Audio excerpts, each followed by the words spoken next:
तो ये जिम्मेदारी हाथी वालों की बनती है कि मेरा वोट उनके पास तक क्यों नहीं पहुंच रहा है, वो रास्ता चेक करें कहाँ गड़बड़ी है, और अगर नहीं पहुंच रहा तो उसका विरोध करें, और विरोध करें तो फिर कैसे करेंगे, कैसे उसको बैन किया जाएगा। तो ये सारा सिस्टम जो है वो बहन जी तैयार करें, अखिलेश जी तैयार करें, तेजस्वी यादव तैयार करें, तमाम वो राहुल गांधी तैयार करें। मेरे करने से कुछ होने वाला नहीं है। अपने आप को बचाने के लिए अगली पीढ़ी को नापुंसक बना रहे हैं। सबसे बड़ा गुनाह वर्तमान समय में बहुजन समाज के नेता पता है क्या गुनाह कर रहे हैं, वो समाज को नापुंसक बना रहे हैं। समाज उनकी तरफ देख रहा है खोल करके कि हमारा नेता कुछ आदेश करेगा, और नेता खुद को और परिवार को और पैसों को बचाने में लगा। मेरी शुभकामनाएं, मोदी जी प्रधानमंत्री बने, इस देश का SC ST OBC minority backward और पिटे। जब तक ये पिटेंगे नहीं, छिटेंगे नहीं, कुटेंगे नहीं, जब तक इनका धर्म का नशा नहीं उतरेगा। ये आंदोलनकारियों को डिटेन कर रही है, उनको गिरफ्तार कर रही है, उनको आंदोलन करने से रोक रही है। तो आप समझ लीजिए कि संविधान के मौलिक अधिकारों को सरकार कुचल देना चाहती है। अब मैं दूसरे सवाल पर आता हूँ, जो आपका सवाल है कि EVM कैसे हटेगी। मैं हमेशा से कहता रहा हूँ कि जितने लोग EVM को लेकर के शोर मचा रहे हैं, चाहे वो वामन मेश्राम जी हों, चाहे महमूद प्राचा जी हों, चाहे भानु प्रताप जी हों, और अन्य लोग हों जो भी इस आंदोलन में शामिल हैं, उन सबके कहने से EVM नहीं हटेगी, और बिल्कुल नहीं हटेगी। मैं पूरी ईमानदारी के साथ कह रहा हूँ, ये लोग समय और पैसा दोनों गलत जगह पर और गलत समय पर खर्च कर रहे हैं। EVM हटेगी कैसे, मैं वो बता देता हूँ। EVM हटेगी मायावती के कहने से, EVM हटेगी राहुल गांधी के कहने से, EVM हटेगी अखिलेश यादव के कहने से, EVM हटेगी उन तमाम गैर BJP के राजनीतिक दल जो हैं, अगर वो एक मंच पर आकर के ये कहे कि EVM से चुनाव होगा तो हम बहिष्कार करेंगे, उस दिन EVM हट जाएगी। या बहन जी ये कहें कि हम चुनाव आयोग का घेराव करेंगे, जिस दिन दिल्ली में बहुजन समाज पार्टी के बैनर तले, समाजवादी पार्टी के बैनर तले, कांग्रेस के बैनर तले और किसी अन्य राजनीतिक दल के बैनर तले 5 लाख आदमी चुनाव आयोग का घेराव कर देंगे और यहाँ पर रहेंगे, खाएंगे, पिएंगे, उस दिन EVM हट जाएगी। ये प्रेस कॉन्फ्रेंस करके 100-100, 200 लोगों को बुला करके गिरफ्तारी दिखा करके इससे कुछ नहीं हो सकता है। सिर्फ आप चर्चा में बने रह सकते हो, EVM नहीं हटा सकते हो। तो राहुल गांधी जो भारत जोड़ो यात्रा की बात करते हैं, न्याय यात्रा निकाल रहे हैं, क्या उनको भी जरूरत नहीं है EVM हटाने की? देखिए मेरी बात सुनिए, राहुल गांधी जी की भारत जोड़ो न्याय यात्रा के 5 न्याय। पहला न्याय युवा न्याय, दूसरा न्याय किसान न्याय, तीसरा न्याय स्त्री न्याय, चौथा न्याय श्रमिक न्याय, 5वां न्याय भागीदारी न्याय। यानी उनके 5 न्यायों में कहीं भी EVM का जिक्र है ही नहीं। अगर राहुल गांधी चाहते तो 5 न्याय में ये भी रखते कि लोकतंत्र न्याय या EVM से बैलेट पेपर पर चुनाव हो, तो उन्होंने वो मुद्दा बनाया ही नहीं है। इसका मतलब जो राजनीतिक दल हैं, क्या वो मायावती है, राहुल गांधी हैं, अखिलेश यादव हैं, तेजस्वी यादव हैं, लालू यादव हैं, वगैरह वगैरह जितने भी हैं, उन सब लोगों को पता है कि EVM में गड़बड़ी नहीं है।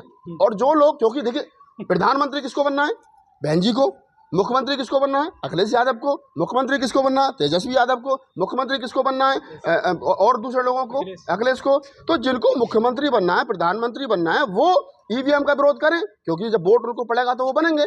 लेकिन वो तो विरोध नहीं कर रहे, तो इसका मतलब उनकी नज़र में EVM में गड़बड़ी नहीं है। और अगर है तो वो विरोध करें, अगर है तो वो विरोध करें, और वो विरोध नहीं कर रहे हैं। और जो लोग विरोध कर रहे हैं, मैं तो ये पूछ रहा हूँ कि आप लोग जो विरोध करो, आप कौन हो? या तो आप ये कहो कि आपने आप जो है क्या नाम है, लोकतंत्र में आप वोटर हो, वोटर का काम है वोट करना, मेरा काम है आपको वोट करना, मैं अपना काम अपनी जिम्मेदारी से वोट लाइन में लग के वोट कर रहा हूँ ना। आप तक मेरा वोट नहीं चल जा रहा है तो ये आपकी जिम्मेदारी बनती है, क्योंकि मेरे वोट से आप प्रधानमंत्री मतलब वो वोट की चौकीदारी ठीक से नहीं कर पा रहे हैं।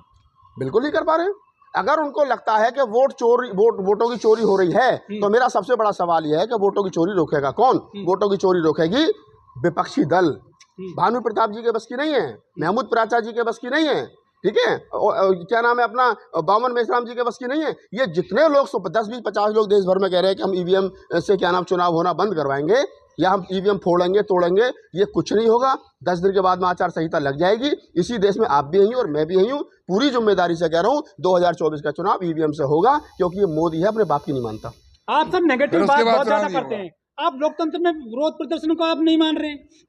मैं क्यों नहीं मान रहा? मैं तो मान रहा हूँ ना। आप नेगेटिव सोचते हैं। मैं कहाँ नेगेटिव सोच रहा हूँ?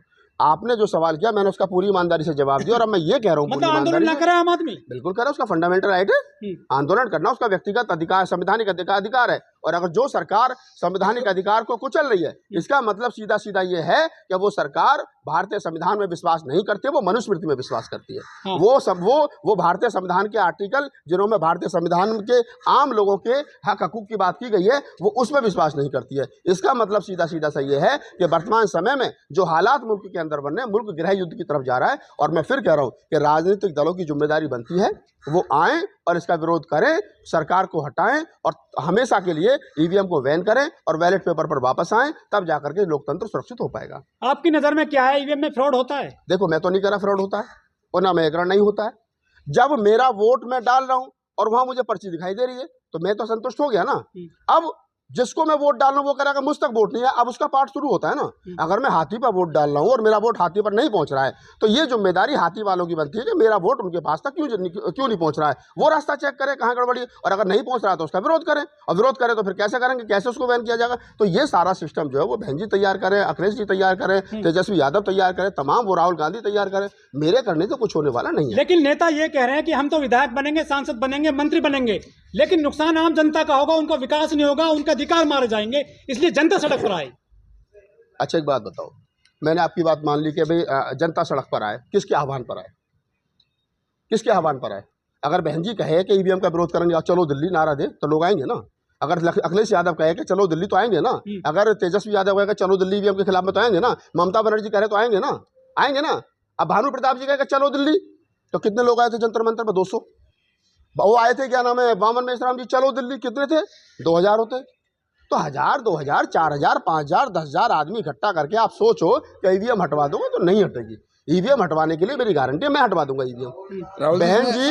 बहन जी जो है वो आप बहन जी को बार बार पुकारते हैं क्या, और नेता नहीं है? अरे भाई साहब, मेरी नेता बहन जी है। हाँ। मैं बसपा को वोट देता हूँ, मेरा सपना बहन जी प्रधानमंत्री बने। उसके रास्ते में कुछ आ रहा तो मैं बहन जी का नाम नहीं लूंगा तो मैं अखिलेश यादव को प्रधानमंत्री बहन जी तो बार बार कहते हैं ईवीएम में गड़बड़ी है, गड़बड़ी है। भाई साहब गड़बड़ी है तो गड़बड़ी रोकी कैसे जाएगी? हाँ। अब मैं ये कह दूं कि सामने वाला चोर है, तो चोर है तो चोर को पकड़ेगा कौन? रास्ता क्या है पकड़ने का? या तो तुम खुद गिरफ्तार पकड़ो। कुछ लोग कह रहे हैं कि ईडी सीबीआई से डरे हुए हैं जो राष्ट्रीय अध्यक्ष पार्टियों के, इसलिए नहीं आ रहे सड़क पर। तो भी ज्यादा पैसा हो गया तो पैसा दान कर दो, तो देश के अंदर होती रही, बहुजन समाज गरीब है। अगर बहन जी को ये लगता है कि मेरे पास 2000 करोड़ फालतू हैं, इसकी वजह से मैं नहीं बोल पा रही हूँ, तो 2000 करोड़ दान कर दो, बुद्ध विहार बनवा दो, कॉलेज बनवा दो, यूनिवर्सिटी बनवा दो, उस पैसे को निकाल के फेंको यार। यही काम क्या है? बहन जी ने उत्तर प्रदेश में 4 साल मुख्यमंत्री रही थी। तुमने शुरू कहाँ से किया था? सवाल ले कहाँ गए? मैं ये कह रहा हूँ कि बहन जी को अगर ये लगता है, तुमने कहा ना कि बहन जी इसलिए नहीं बोल रही है कि उनको ईवीआई और भी नहीं बोल रहे हैं। बहन जी और बहन जी के अलावा जितने भी नेता नहीं बोल पा रहे हैं, उनको ये पता है कि हम बोलेंगे तो ईडी का छापा पड़ जाएगा, तो क्योंकि पैसा ज्यादा है ना, बेनामी संपत्ति है। तो अगर आपको लगता है कि आप मेरे घर में 100 रुपए फालतू हैं, तो मैं 105 रुपए बुला करके समाज को दे दूं कि जाओ भी राहुल नागपाल, तो समाज में बहुत अच्छा काम कर रहा है, 100 रुपए ले जा, मजे ले, गाड़ी घोड़ा खरीद, फुल मजे ले, जा समाज का काम कर, तो समाज भी तैयार होगा और मेरा डर भी खत्म हो जाएगा ना। लेकिन बहन जी को अगर इसका मतलब या तो बहन जी के पास में पैसा है नहीं, और पैसा है तो वो ईडी के डर से नहीं बोल रही है, और ईडी का डर है तो फिर पैसा दान करो, बोलो ना कम से कम मुखर होकर के। लालू यादव की तरह जेल ही तो जाना पड़ेगा यार, अगली पीढ़ी तो तैयार हो जाएगी। हम अपने आप को बचाने के लिए अगली पीढ़ी को नापुंसक बना रहे हैं। सबसे बड़ा गुनाह वर्तमान समय में बहुजन समाज के नेता पता है क्या गुनाह कर रहे हैं? वो समाज को नापुंसक बना रहे हैं। समाज उनकी तरफ देख रहा है खोल करके कि हमारा नेता कुछ आदेश करेगा, और नेता खुद को और परिवार को और पैसों को बचाने में लगा है, तो समाज नापुंसक बन रहा है ना। वो जाटव कौम उत्तर प्रदेश की जो बाबा साहब डॉक्टर अम्बेडकर की उंगली टूट जाने से रोड जाम कर देती थी, सड़क पर उतर आती थी, आज बेटियों का बलात्कार होने पर रोड पर नहीं उतरती है। क्योंकि वो नापुंसक बना दी बहादुर कौम, किसने? नेताओं ने। जब सब हम लोग आंख बंद करके बैठ गए, जो कुछ करेंगे बहन जी करेंगी, जो कुछ करेंगे भैया जी करेंगे, जो कुछ करेंगे ताऊ जी चाचा जी करेंगे। क्यों करेंगे भाई? तुम खुद क्यों नहीं करते हो? है? अच्छा, चंडीगढ़ में जो पूरा मामला ये प्रकाश में है, बैलेट पेपर में जो गड़बड़ी हुई, क्रॉस किए गए वोट, ईवीएम में तो वो गड़बड़ी नहीं होती है, वो तो सेफ चुनाव होता है ना ईवीएम से। तो देखिए, मैं ये नहीं कह रहा हूँ कि ईवीएम से चुनाव मत कराओ, मैं कहता हूँ ईवीएम से सेफ चुनाव होता है। जो लोग कह रहे हैं ईवीएम हटाओ, बैलेट पेपर हटाओ, ये गलत कह रहे हैं। मैं ये कह रहा हूँ, इससे बड़ी बात कर रहा हूँ, अगर इसी को आप बड़ी करो, मैं ये कह रहा हूँ कि ईवीएम मत हटाओ, ईवीएम की जो पर्ची निकलती है वो आदमी के हाथ में दो और उसको एक डब्बे में डालो, वो डब्बा पैक होना चाहिए और उनकी काउंटिंग होनी चाहिए, बस सीधी सी बात। तो उनकी काउंटिंग तो नहीं करते ये? अरे तुम अब करवाओ ना, तुम ये क्यों करोगे ईवीएम हटाओ? ईवीएम मत हटवाओ ना, तुम ये कहोगे जो पर्ची निकल रही है उस पर्ची की काउंटिंग करवाओ, पर्ची के आधार पर रिजल्ट आएगा। क्यों नहीं करते हो? करो। कह रहे 400 पार इस बार, क्या उनको कौन सी चिराग मिल गया है? वो भाई साहब 400 नहीं, वो 500 पार भी ले आएंगे, आप समझो ना।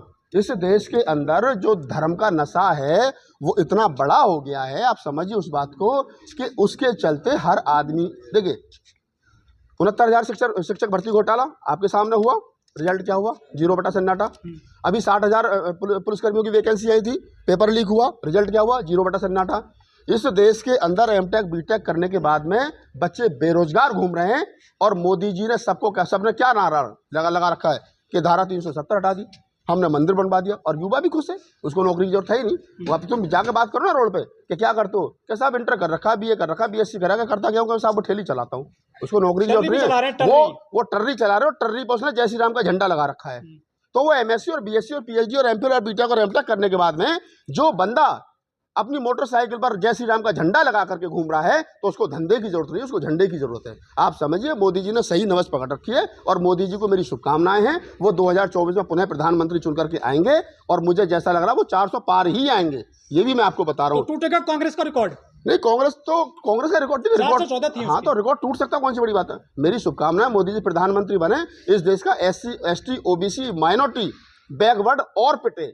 जब तक ये पिटेंगे नहीं, छिटेंगे नहीं, कुटेंगे नहीं, जब तक इनका धर्म का नशा नहीं उतरेगा, ये पिटेंगे छिटेंगे तब इनका जाकर हिंदुत्व का नशा उतरेगा। धन्यवाद।